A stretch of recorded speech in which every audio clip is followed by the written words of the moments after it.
O'zbekiston Adolat sotsial-demokratik partiyasi siyosiy kengashining navbatdagi plenumi o'tkazildi. Partiya siyosiy kengashi hamda ijroiya qo'mitasi a'zolari, Oliy Majlis Qonunchilik palatasi deputatlari, xalq deputatlari, mahalliy kengash deputatlari, partiya faollari hamda ommaviy axborot vositalari vakillari ishtirok etgan mazkur plenum Adolat sotsial-demokratik partiyasining O'zbekiston Respublikasi prezidenti saylovidagi ishtirokidan kelib chiqib, tegishli vazifalarni belgilab olishga bag'ishlandi.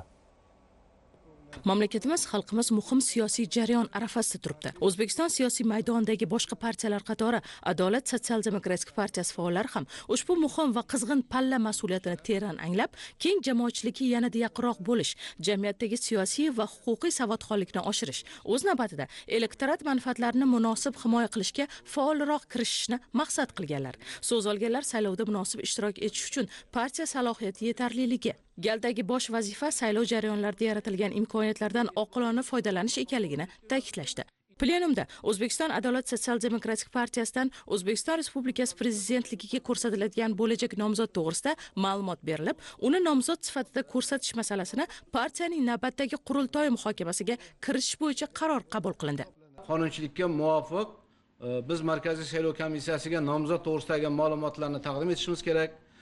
Bugungi partiyaning ishtiroki to'g'risidagi plenum qarorini taqdim etishimiz kerak va Adliya vazirligidan partiyamiz bundan 4 oy oldin ro'yxatdan o'tganligini tasdiqlovchi hujjatni taqdim etishimiz kerak. Mana shu hujjatlarni taqdim etganimizdan keyin, demak, Markaziy saylov komissiyasi bizni hujjatlarimizni qabul qilib olib, 5 kunlik muddat ichida ko'rib chiqib, undan keyin agar ro'yxatga oladigan bo'lsa, bizni partiyamizni saylovda ishtirok etishini, unda nomzodga ovoz yig'ish uchun imzo varaqalari berishadi va o'sha ekspertlar komissiyasi haqiqatan ham partiya tomonidan taqdim etilgan imzo varaqalari to'g'ri va qonunchilikka asoslangan degan xulosaga keladigan bo'lsa, shundan keyin Markaziy saylov komissiyasi qaror qabul qiladi va o'shandan keyingina biz o'zimizni qurultoyimizni chaqiramiz va qurultoyga keyin nomzod masalasini muhokama qilamiz.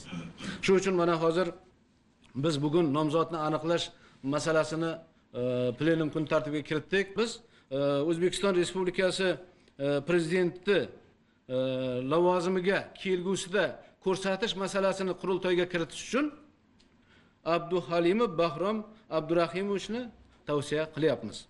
Plenumda O'zbekiston Adolat sotsial-demokratik partiyasining 10-qurultoyini chaqirish vaqti, joyi va kun tartibi to'g'risida kelishib olindi. O'zbekiston Adolat sotsial-demokratik partiyasining 10-qurultoyi 2021-yilning taxminan 8-sentyabr kuni Toshkent shahrida chaqirildi. Qurultoy kun tartibidagi masalalar quyidagilardan iborat bo'lsin. Demak, birinchisi, O'zbekiston Adolat sotsial-demokratik partiyasidan O'zbekiston Respublikasi prezidentligiga nomzod ko'rsatish masalasi. Ikkinchisi, O'zbekiston Adolat sotsial-demokratik partiyasidan O'zbekiston Respublikasi prezidentligiga ko'rsatilgan nomzodning saylovoldi dasturi masalasi. Mana shu ikkita masala qurultoyning kun tartibini tashkil etadi.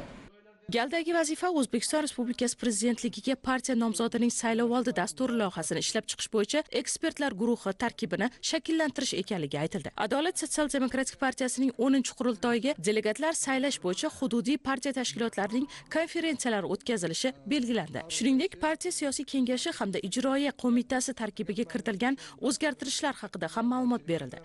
Yakunda plenum kun tartibidagi barcha masalalar bo'yicha tegishli qarorlar qabul qilindi.